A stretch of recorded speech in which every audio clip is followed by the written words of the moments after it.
Ça y est, après 16 années à la chancellerie, Angela Merkel quitte le pouvoir. Après 4 mandats, la chancelière aura côtoyé 4 présidents français et 4 présidents américains.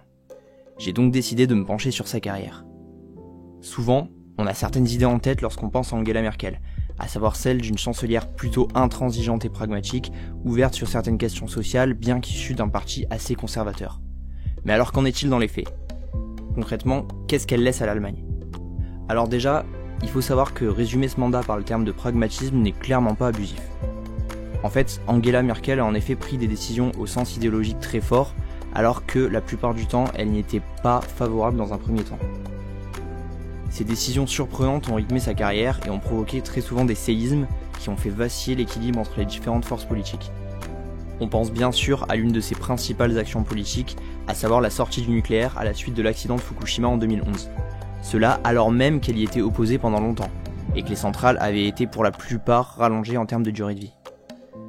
Cette décision est souvent qualifiée de stratégique puisque c'est aussi à cette époque que les Verts commençaient à grimper dans les sondages. Inquiète de cette ascension, qui pouvait menacer la domination de son parti, elle aurait décidé de sortir du nucléaire également pour flatter les électeurs soucieux des problématiques environnementales. Le problème, c'est que cette sortie ne fut que trop partiellement planifiée. Si beaucoup de ces centrales furent remplacées par les énergies renouvelables, notamment par la construction de 13 000 éoliennes, il a fallu pallier cette diminution du nucléaire par la surutilisation d'énergie pilotable, le charbon en tête de liste. Malgré ce fameux surnom de Klimakanzlerin, soit la chancelière du climat, son bilan en matière d'écologie reste plutôt mitigé, puisque la diminution de l'émission de CO2 de l'Allemagne sur la période de son mandat reste inférieure à celle des autres grands pays d'Europe. Certaines politiques climatiques, par exemple, qui ont été lancées en Europe à peu près partout il y a déjà plusieurs années, n'ont été lancées que très récemment en Allemagne. Par exemple, la taxe carbone sur l'automobile a été introduite seulement en 2020. L'Allemagne reste par ailleurs la première émettrice de CO2 en Europe et la 7e au monde. D'autres décisions aux apparences très progressistes furent prises dans un but qui semble n'être que stratégique. On pense là au mariage pour tous en 2017, pour lequel elle vota d'ailleurs contre, après avoir mis la loi à l'ordre lors de la dernière session du Bundestag en juin 2017, juste avant les élections s'étant déroulées en septembre. En fait, elle a fait ça pour empêcher les partis de gauche de faire de cette loi l'une des principales thématiques de campagne, et ainsi, elle a permis à son parti, la CDU, de ne pas trop être inquiété par ce thème.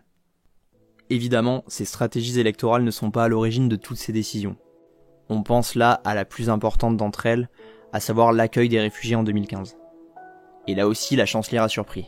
Alors que l'Europe est en pleine crise migratoire, et que l'opinion publique n'est pas particulièrement favorable à l'accueil des réfugiés, Madame Merkel, d'abord dubitative, finira par changer d'avis, encore une fois, et déclara dans l'un de ses discours les plus célèbres « Wir schaffen das », on y arrivera, et par là elle surprend toute l'Europe.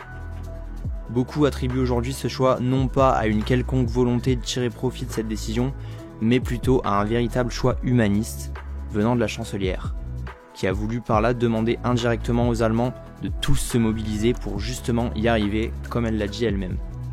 Le fait d'assumer cette responsabilité à elle seule fait de l'Allemagne une véritable puissance. Et c'est d'ailleurs bel et bien ce qu'Angela Merkel souhaitait pour son pays, tant sur le plan sociétal qu'économique. D'ailleurs, qu'en est-il économiquement ?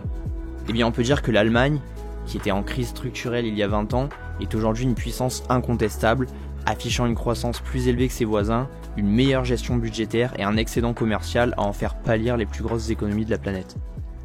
Bon, par contre, sur ce point-là, il est difficile de lui attribuer tout le mérite, puisqu'elle a notamment bénéficié de beaucoup de réformes initiées par son prédécesseur, Gerhard Schröder, qui avait contribué à libéraliser le pays, et ainsi à permettre à l'Allemagne de pouvoir tirer profit au mieux de nouvelles opportunités qu'offrait l'arrivée des pays de l'Est dans le marché commun de l'Union européenne. Par contre, celle-ci a su se montrer être une excellente gestionnaire, sur le plan budgétaire notamment, dégageant des excédents et permettant à l'Allemagne de ne pas creuser le déficit que doivent aujourd'hui traîner ses partenaires européens. Cette austérité, accompagnée d'une libéralisation de l'économie, a bel et bien permis à Berlin de passer le cap de la crise financière bien mieux que les pays du Sud, notamment avec des mesures de chômage partiel ayant fait éviter la montée du chômage, mais cela au prix d'une augmentation de la précarité et d'un écart des richesses se creusant au fil des années. Cette rigueur, elle aura aussi voulu la faire appliquer à l'Europe, s'étant montrée très hostile aux pays du Sud, les plus endettés après la crise de 2008, et particulièrement face à la Grèce, qu'elle aura refusé d'aider dans un premier temps, l'ayant même menacé d'une sortie de la zone euro, avant de finalement céder et de débloquer des fonds pour venir en aide à Athènes. Cette vision d'une chancelière à la tête de l'Europe est d'ailleurs quelque peu abusive, puisque cette dernière n'a finalement que très peu contribué à la construction européenne, préférant penser d'abord à son pays. Elle est finalement sortie de cette idée avec la crise sanitaire, puisqu'elle accepte alors le lancement d'un plan de relance européen. Elle fut donc là encore tardive. Sur le plan international, Berlin sera resté sur l'axe traditionnel occidental, pro-OTAN et pro-États-Unis, bien que cela ne l'ait nullement bloqué dans sa volonté de tisser des relations commerciales avec des pays tels que la Russie et la Chine.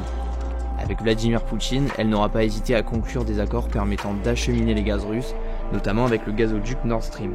Voyant la Chine comme une puissance ne pouvant être ignorée, elle conclut aussi des accords avec Pékin, notamment par le biais de l'Union européenne, ignorant le fait que ce choix avait aussi des conséquences géopolitiques importantes.